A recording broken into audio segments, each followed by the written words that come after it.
Mom threatened to disown me for refusing to make my brother a business partner, so I stopped paying her mortgage and car loan. Plus, update. Original post.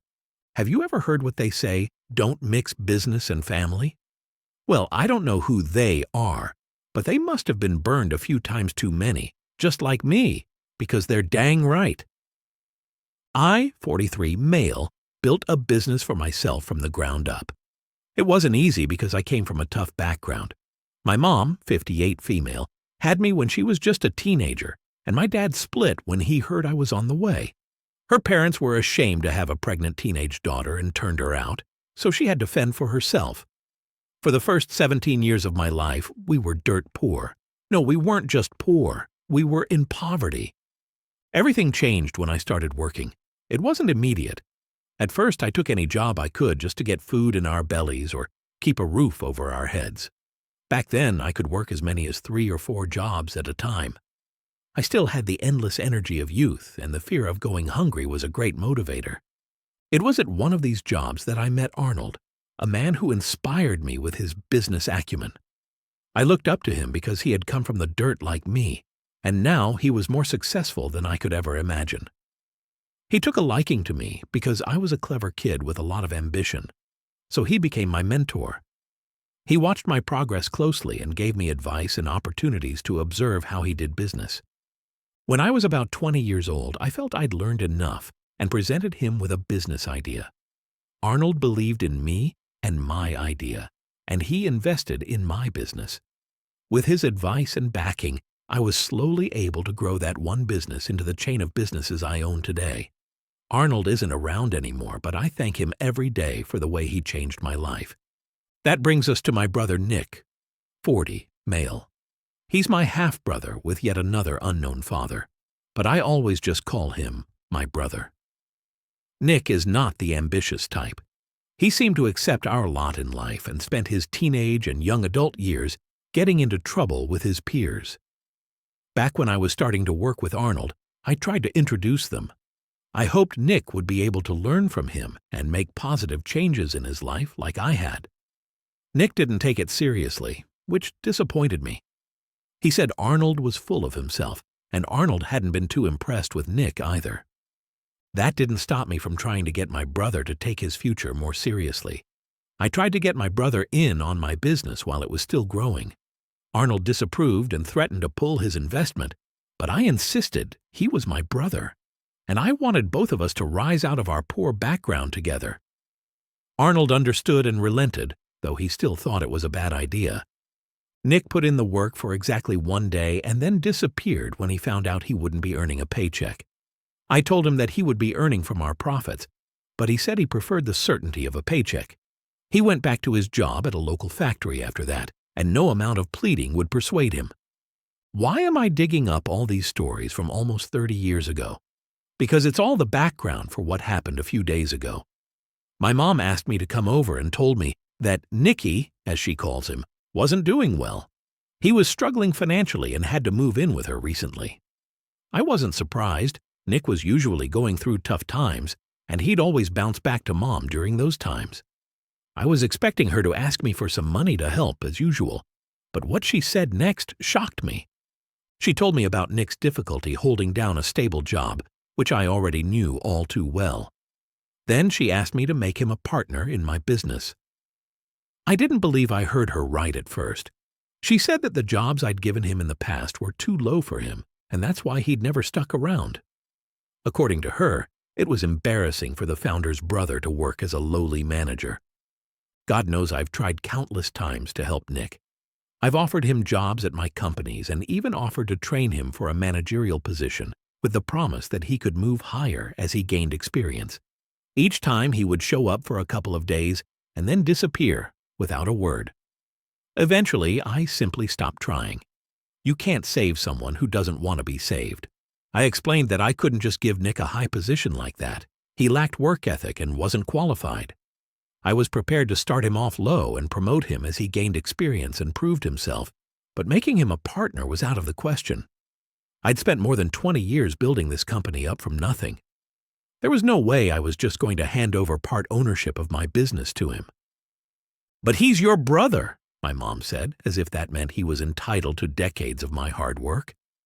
I agreed that he was my brother, and I cared about him too, which is why I'd tried to get him in on the business when I was just starting. It was why I'd given him so many chances, which he'd thrown away each time. I was done giving him chances. I asked how much he needed from me, and my mom snapped, "We don't want your handouts." She then said that ever since I became successful, I'd been using my money as a tool to control both of them. She said I just gave them enough money to get by so that they'd be forced to come crawling back to me when they needed more. She accused me of not wanting my brother to be a partner to keep him from being financially independent. I couldn't believe my ears. Did she think I liked having to provide for both of them? Nick was a grown man who couldn't hold down a job and drank and gambled away whatever money he had. My mom, though only a little older than me, was still my responsibility. I paid the mortgage for the home where she lived, where Nick lived more often than not. I also handled her car note and sent her money monthly for essentials and utilities. That usually came out to thousands of dollars a month just to keep her happy. I wasn't trying to control anyone, I was trying to help them. I told her that I had been more than generous. I wasn't trying to control anyone. I'd given Nick more than enough chances, and he threw them in my face each time. I pointed out that I wasn't running a hot dog stand. I ran a business that has locations across the country. Making Nick a partner wouldn't help him or my company. With his lack of knowledge and experience, he would run my business into the ground, ruining things for me and several employees who relied on me. It would be the worst business decision I could ever make. My mom gave me a glare I hadn't seen since I was a child. She said family was what mattered most, but I cared more about employees who had nothing to do with me. I told her she was twisting my words, but she ignored me and said we all struggled together and that my success should be their success. Her words were starting to reek of entitlement, and it was annoying me. I explained that we had struggled together as a family, but I was the only one that had struggled to build this business. I agreed that family was important, but my business was my own. They had no say in any decisions regarding it. I also added that she needed to stop enabling Nick so he could learn to stand on his own 2 feet. My mom wasn't hearing me out, though. She screamed at me and said that I didn't want to see my family succeed and that they didn't need me. Then she gave me an ultimatum. Either I make my brother a partner in my company, or she would disown me. I honestly wanted to laugh because I thought it was a bad joke, but she was dead serious. I asked if she would actually disown me because I didn't hand my brother something he didn't deserve.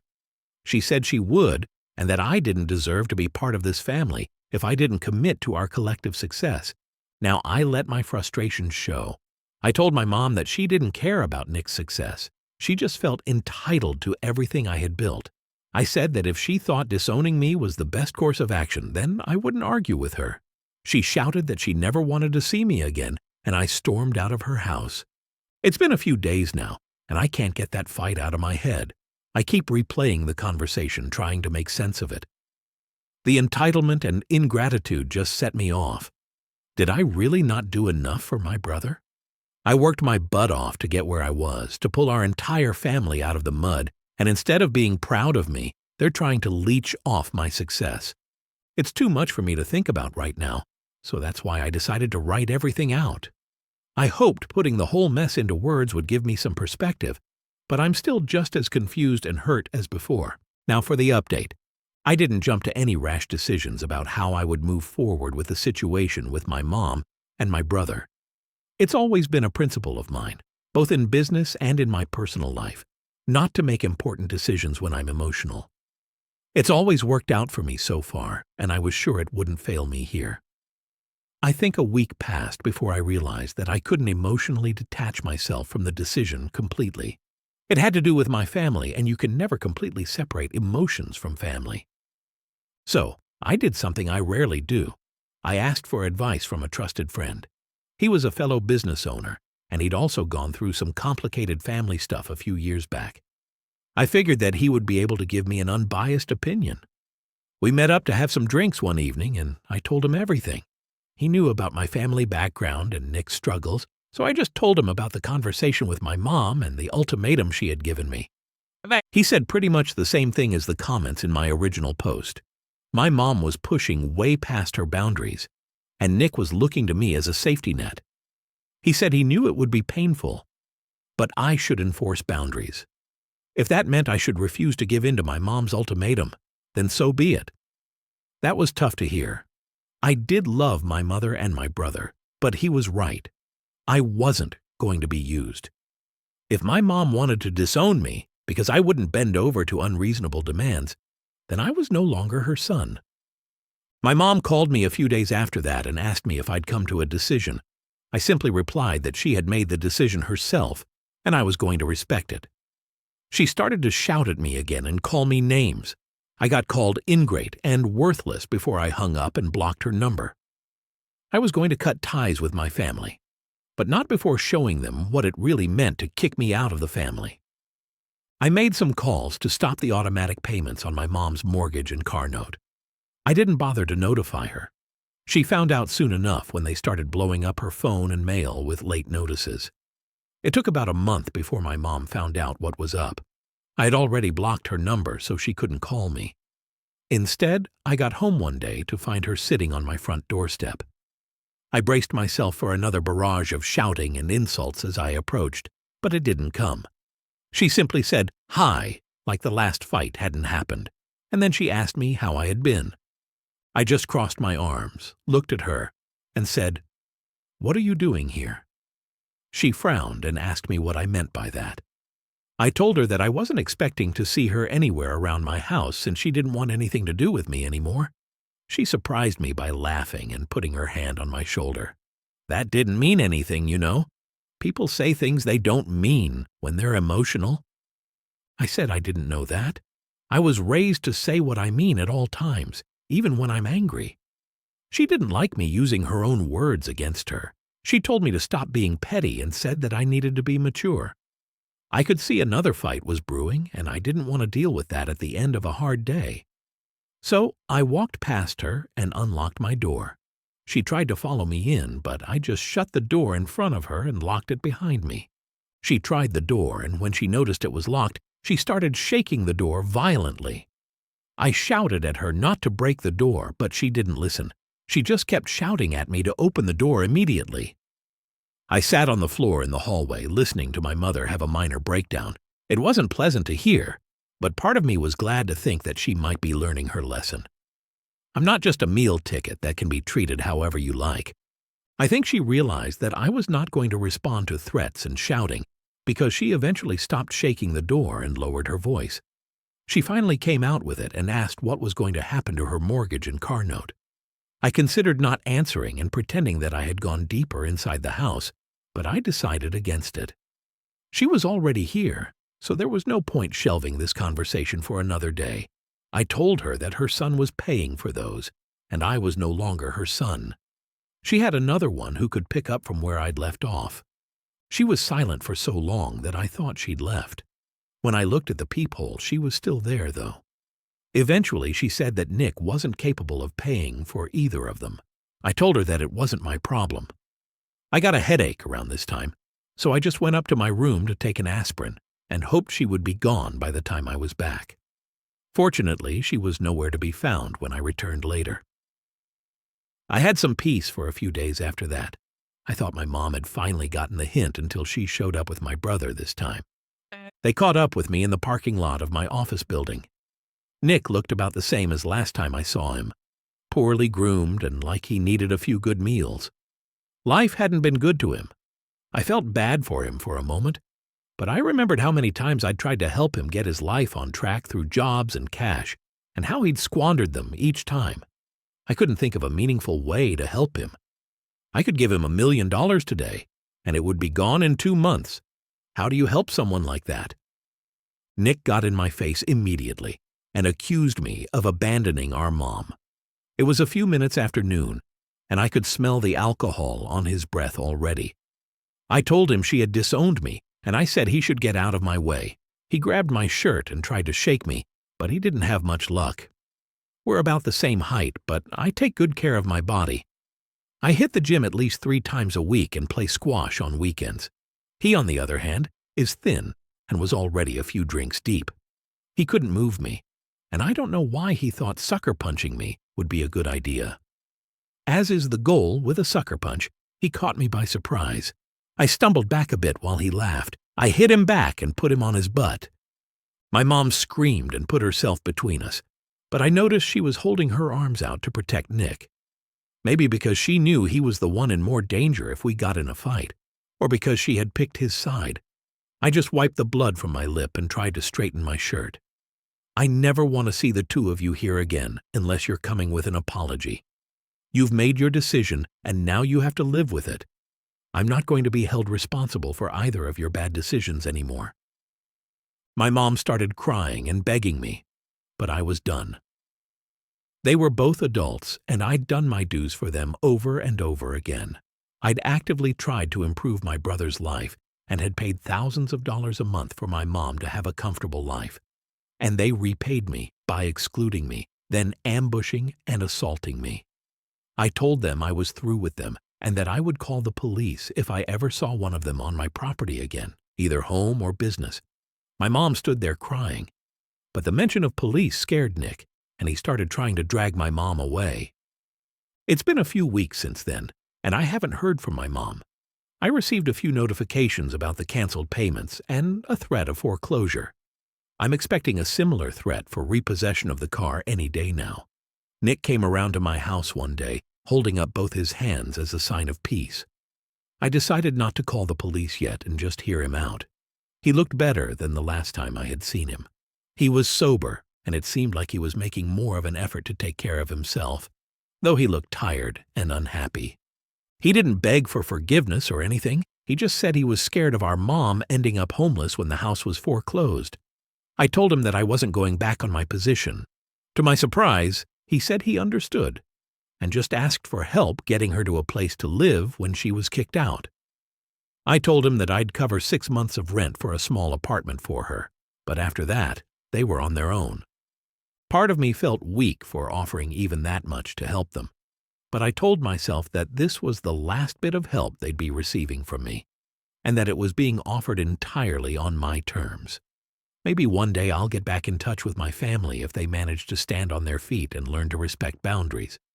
Because no matter what, there's always going to be a soft spot for family. But until then, I'll focus on my business, knowing that I've done my best for them, and they threw it in my face. Story 2. My wife, 37F, had an affair 5 years ago, and I, 39M, am just now considering reconciling. Is that a mistake? So here is my story. My wife and I have been married for 15 years. We have 2 children together, and she has one that also lives with us. Her child is the product of her affair she had 5 years ago, with a married man she worked with at the time. I found out about the affair and the pregnancy at the same time. It had been a few months since we had sex, not my choice, by the way. I tried, but there was always some excuse, and after a month of rejection, I just stopped trying. So she knew that she couldn't pass the baby off as mine, so she came clean. I contacted a lawyer the next day and was ready to divorce, so I moved into a hotel for a while until things could be sorted out. I figured she may go live with the guy she was sleeping with, but he wasn't interested in leaving his wife or kids. The guy wanted her to terminate the pregnancy, but she wouldn't. They never spoke again after he suggested that.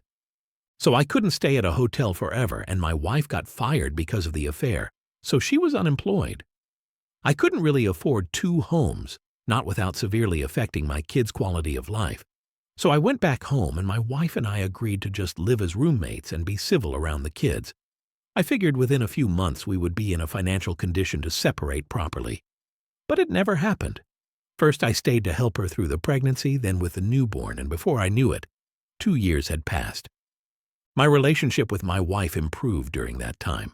She went to therapy and apologized to me constantly during those 2 years, so I forgave her but wouldn't agree to give the marriage another try. We never officially divorced, but we were no longer a couple, just roommates and cooperants. I ended up falling in love with her child, a little girl, so she became mine along with my other 2, and I stayed for another 3 years. Now here I am, 5 years after her affair, and really don't know what I want to do. We started having sex again last month. She'd been trying to initiate for years, and I finally gave in. That's been good, better than it ever was before. But that decision to give in has brought things to a head, and I feel I have to decide to either try and truly reconcile or finally move out. It's not fair to leave my wife in limbo when I know she wants to reconcile. What my wife did was so terrible, and I know I'd be nuts to actually pursue reconciling our relationship. But I do still love her. I never stopped. And I may be a fool to believe this, but I think she loves me too. At least now she does. For the past 5 years she's been free to do as she wishes, and so was I. Like I said, we've been roommates, not people in a monogamous relationship. She could have dated or slept with as many guys as she wanted, but she hasn't even tried. She goes to work and home, nowhere else. I can track her phone, so I know. I, on the other hand, did briefly date another woman shortly after her baby was born. It didn't last long, but it changed my wife. She started going to therapy after that and confessed to me later on that it killed her, seeing me with someone else, so she knows how I must have felt. I don't see those two things as equal, but whatever. So am I nuts to consider reconciling? How many years of changed behavior is enough to prove someone has truly changed?